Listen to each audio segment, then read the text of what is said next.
blue bar uniting the shield representing the compass. The shield is one of the directions either without. Right out here in front of us, you're looking right straight down what is called Boulder Highway. So the downtown hotel's across there, right straight down Boulder Highway, 17 miles. From one end of this valley to the other, it's about 40 miles. Distance is very deceptive. I bet every one of you discovered that one already, haven't you? Yeah. You gotta go from one hotel to the other. No, it's just down the street there a little ways. We can walk. That's not very far. It's right there. And you walk, and discover, my goodness, a lot further than what it looks. Distance is very deceptive.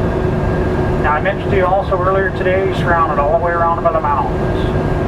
Down here in front of us to the north out there, off to the right, those are called Sheep Mountain Range, and they're right at 10,000 feet in elevation.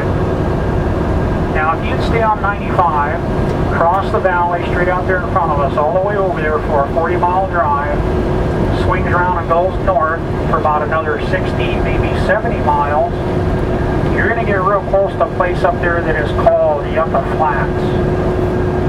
Have you ever heard of it? Government calls it atmospheric testing.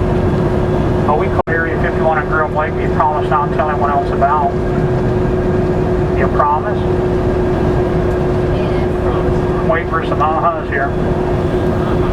Don't tell anybody, but that's where this country has all of their aliens and alien spaceships in captivity. But don't tell anyone, okay? That's all top secret. And do you actually believe there's aliens or spaceships out here in this Nevada test site? Do you believe that? You probably do after you watch that particular movie called Independence Day.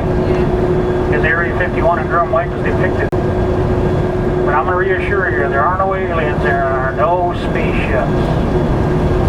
So now I suppose you like to know all the top secret things that are going on out here. Well, I don't know everything. But I do know for a fact that over the